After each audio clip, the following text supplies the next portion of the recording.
Hello అందరికీ, ఇవాళ మా ఊరు పూతరేకుల్లో కొత్త ఐటమ్ యాడ్ చేసాం. అదేంటంటే విన్నారు కదా కజ్జికాయలు.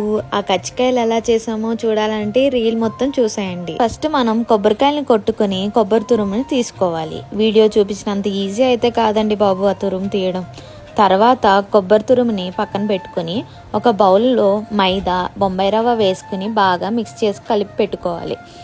తర్వాత ఒక బాండిలో బెల్లం అండ్ కొంచెం వాటర్ వేసి స్టవ్ మీద పెట్టి పాకం పట్టుకోవాలి. దాంట్లో ఇలాచీ పౌడర్ కూడా యాడ్ చేయాలి. బెల్లం కరిగిపోయాక మనం పక్కన పెట్టిన కొబ్బరి తురుముని వేసుకుని బాగా కలుపుకోవాలి.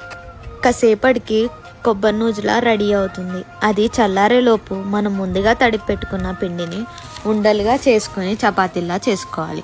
తర్వాత కజ్జికాయలు చేసేదాంతో ఆ చేసుకున్న చపాతీని దాని మీద పెట్టి స్పూన్తో కొబ్బరి నూజు వేసుకుని ప్రెస్ చేసి పక్కన పెట్టాలి. తర్వాత ఒక కళాయిలో ఆయిల్ వేసి ఆయిల్ హీట్ అయ్యాక చేసుకున్న కజ్జికాయలను ఫ్రై చేస్తే చూస్తేనే ఎప్పుడు తిందామా అనుకునే కజ్జికాయలు రెడీ అయిపోతాయి.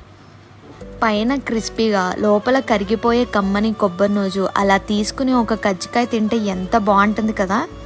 ఆ స్వీట్నెస్ మీరు కూడా ఫీల్ అవ్వాలి అంటే ఏం చేయాలి? వెంటనే స్క్రీన్ మీద ఉన్న వాట్సాప్ నెంబర్కి కాంటాక్ట్ చేసి ఆర్డర్ చేయాలి, లేదా ఇన్స్టాలో డిఎం చేసి ఆర్డర్ చేసుకోండి. నేను ముందుగా చెప్పినట్టు మా యూట్యూబ్ ఛానల్ మీద 2 కళ్ళేసి ఉంచండి. Please do follow, like, share and subscribe.